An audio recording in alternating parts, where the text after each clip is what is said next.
Okay, alright yan. Welcome ako sa Rapido TV. At kumusta po mga kaibigan? At ito, sama-sama po natin itong panuorin at kayo na rin po ang magbigay ng inyong komento. DDS Duterte supporter to, ginipit! Ipapadala raw sa dahig! Ngayon po, pakinggan natin directly from the horse's mouth kung ano nangyari kahapon. Palakpakan natin ang isang maisog na babae, Ate Rachel Calle!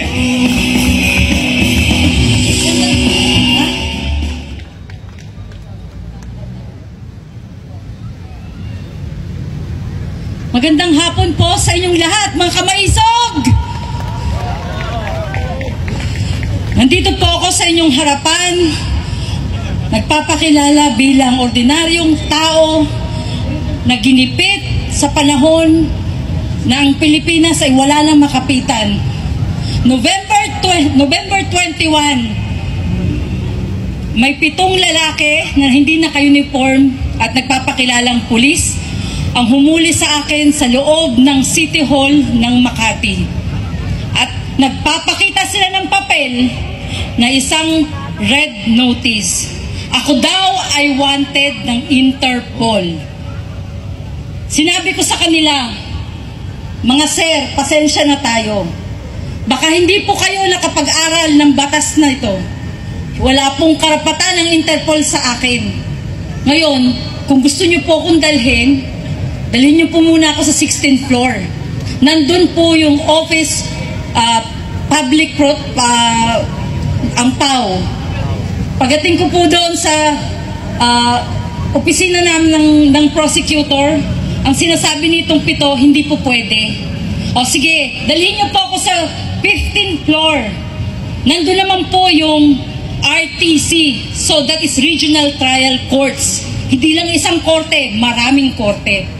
Hindi nila ako binigyan ng pagkakataon. Ako daw po ay nahanap na ni General Torre at ni Lacanilaw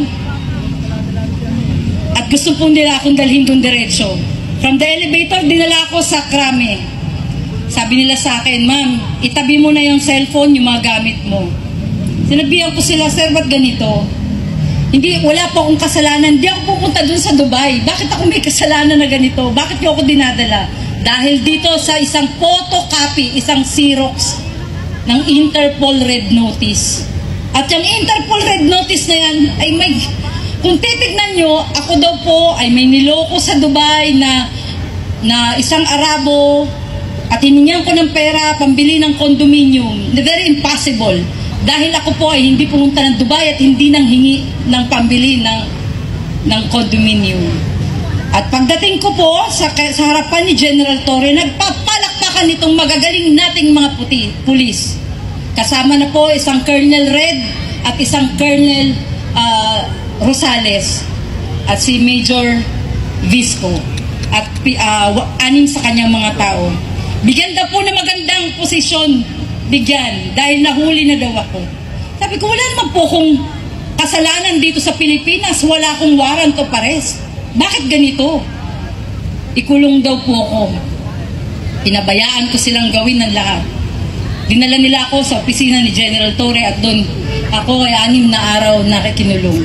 Tumawag ako kay Attorney Persida Acosta.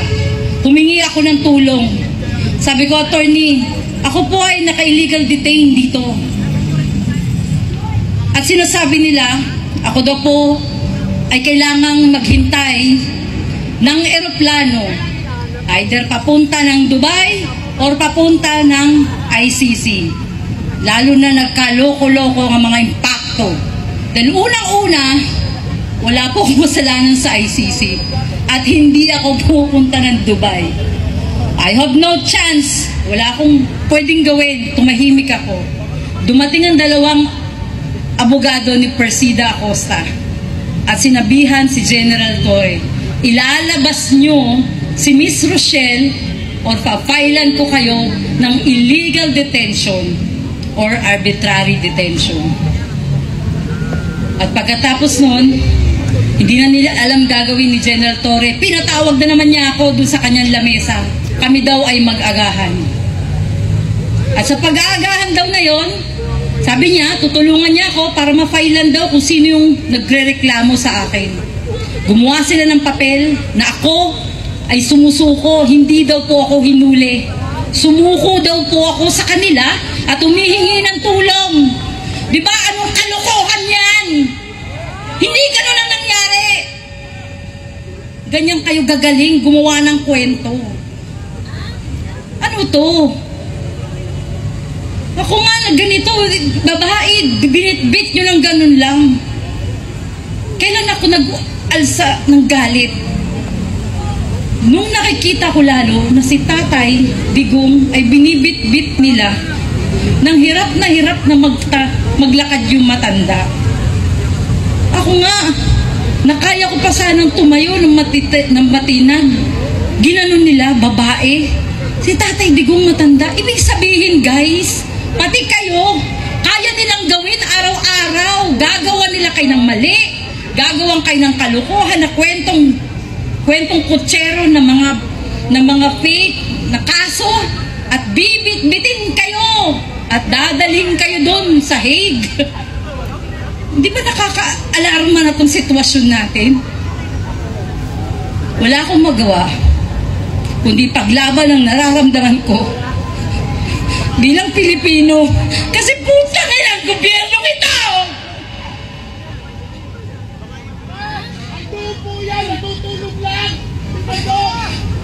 Putang ina ang gobyernong ito nung ginawa nyo sa amin! Kami na mamamayang mahirap o ultimo, kami dapat magtanggol yung mga pulis! Kayo ang gumawa ng ganito sa amin! Araw-araw, mga kababayan, ako ay nagtatakot sa kalagayan ng pamilya ko. Binabalik-balikan nila kami sa bahay ko. At sinasabi sa amin, tanggapin nyo na kung ano inaalok namin. Ano bukas? Sa makalawa, eto na lang tayo. Bongbong, ano pa to? Hindi ito presidente binoto ko. Hiyang-hiya ako. Araw-araw tayong ganito, natatakot sa mga taong yan, imbis na kayo magtanggol sa amin. Natatakot na may magsalita rito. Kung iniisip ko mayat-maya habang tumatakbo ko dyan, habang nagmamaneho ko, may papatay na lang sa akin. Sinong kalaban ko? Si General Torre na walang katakot-takot, siyang batas? Hindi niya iniisip may konstitusyon tayo. Bakit siya nasusunod dito? Bakit pa siya nasusunod? Hindi ito ang gusto namin. Ang ginusto ng Pilipino, ng nakararaming Pilipino, ang progresibong Pilipinas. Kinawawa nyo ng mga OFW. Hindi na rin usapin dito ang si Presidente Duterte.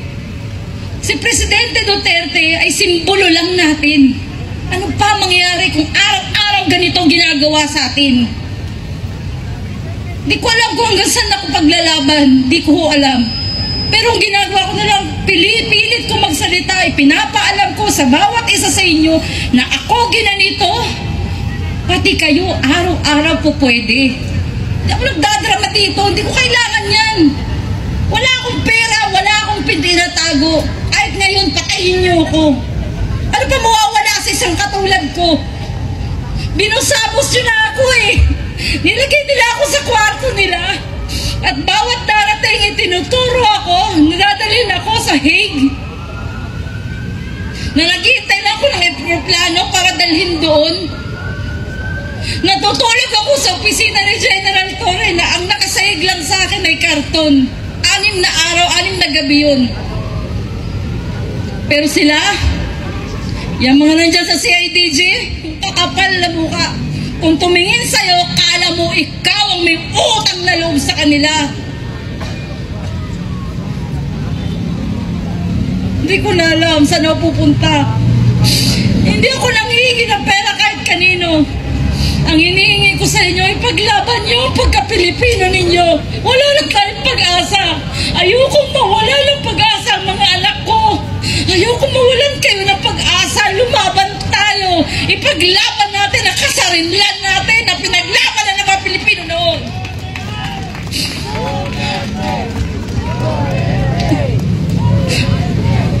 nakakaiyak at sakit.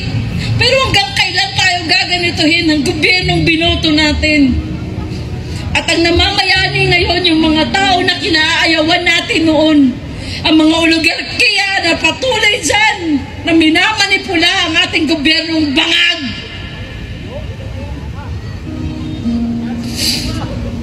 Alam niyo mga kababayan, masakit. Pero wala na tayong magagawa. Kailangan na nating magsalita, magsalita, magsalita.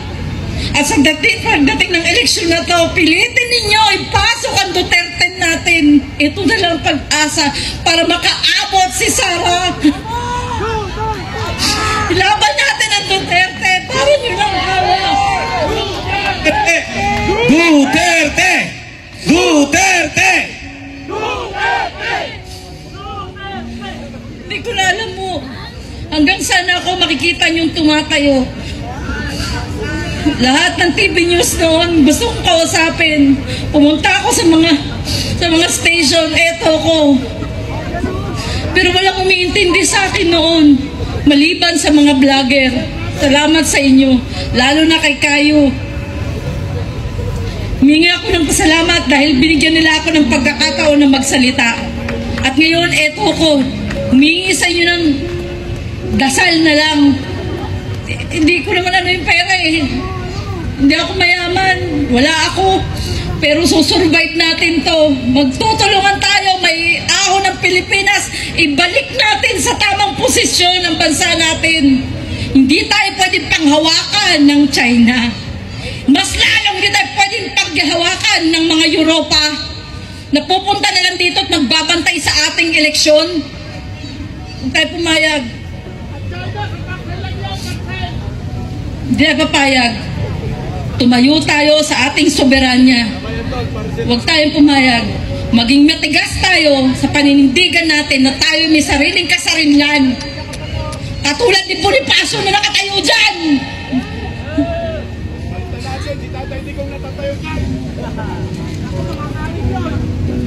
Mga kababayan, ang pag-asa na lang natin ay ang darating na eleksyon.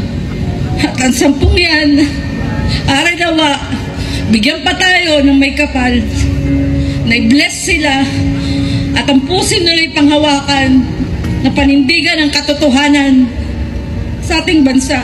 Wala nang pag-asa pag hindi pa tayo gumalaw. Sabihin natin sa ating mga pamilya, iboto ninyo straight Duterte.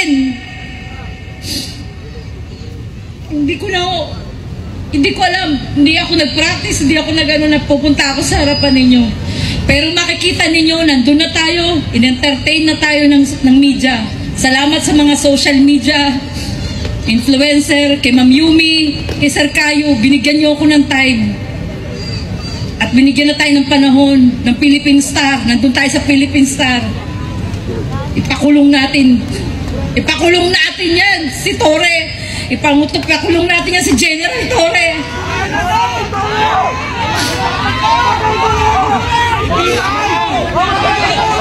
Diba hindi siyang batas? Hindi siya may-ari ng Pilipinas.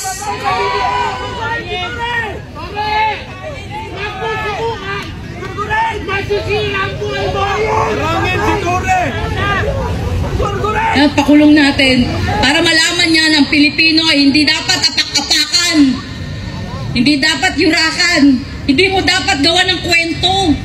Ikaw ang magtanggol. Nagtataka ako sa panahon na to eh. Lahat ng mga natanggal ng panahon ni Tatay Digong nagbalikan. Lahat ng may dokumento ko sa mga pulis na mga natanggal nandito na naman ngayon.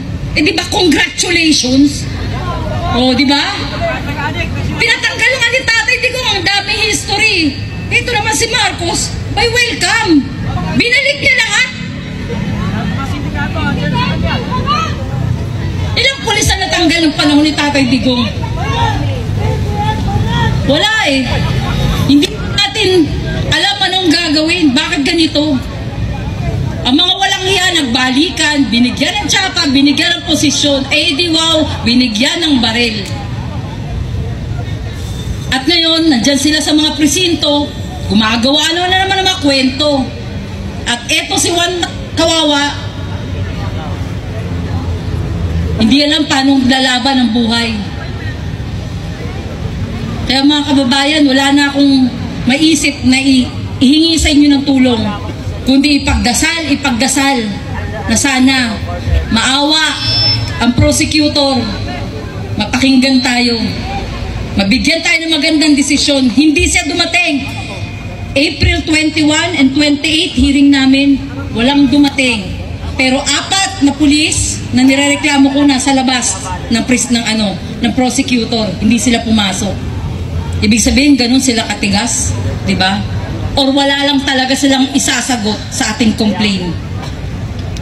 Tandaan nyo guys, lalaban ko ito hanggang sa huli. Sana lang, abutan pa tayo ng katotohanan. Makabalik lang talaga si Tatay Digong.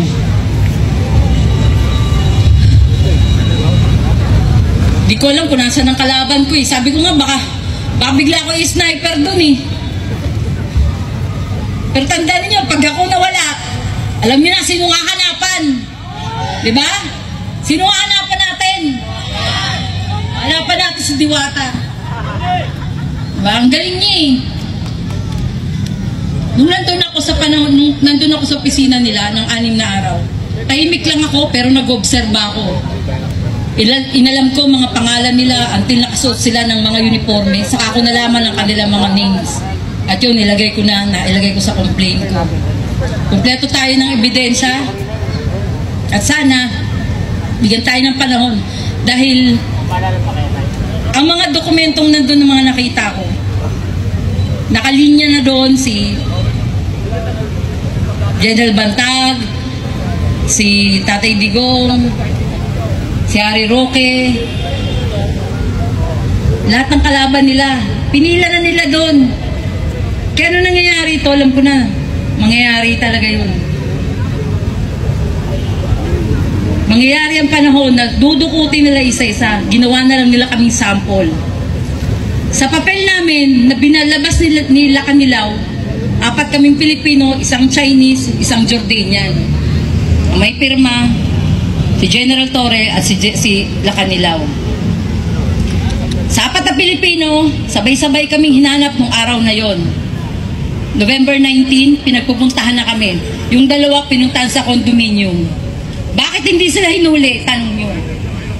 Nagbigay sila ng 200,000 each para hindi sila kunin. Eh ako, lumaban ako. Hinuli nila ako. Kinuha nila ako. Sabi na, sumama ka na sa amin ma'am para hindi na tayo magka-anuhan dito. Magkapwersahan pa dito. Napilitan akong sumama. Kahit labag sa kalooban ko. At tiningnan ko kung anong mga mangyayari at yun na natuklasan ko sa kanilang opisina. Pakababoy na ng gobyerno natin. Sila mismo ang gumagawa ng problema sa mga taong nananahimik. Kaya kayo, mag-ingat kayo at patuloy na magsalita laban sa gobyernong ito. Magsalita kayo na magsalita. Ingatan natin ang bawat galaw natin dahil baka yan ang gamitin nila para magdeklara ng martial law. Yan ang iwasan natin. Salamat po. Palakpakan po natin ang isang maisog na babaeng lumalaban dito kay Diwata. Ayaw pa kasi mag-resign, ang kapal talaga ng mukha, no? Pero okay lang po yan. Kasi... So, ayan po, no? Ano po yung komento po dito, mga kaibigan? Komento lang po sa ating comment section at muli po ako yung magpapasalamat sa inyong patuloy na pagsuporta, pagsubaybay dito sa mga ginagawa po ng mga reaction video at sa ating mga kababayan, Luzon, Visayas at Mindanao at sa ating mga ka-OFW, palagi lamang po tayong mag-iingat. At kung nagustuhan po ninyo ang video na ito, paki-like naman po mga kaibigan at see you po sa next video ko. God bless all of us.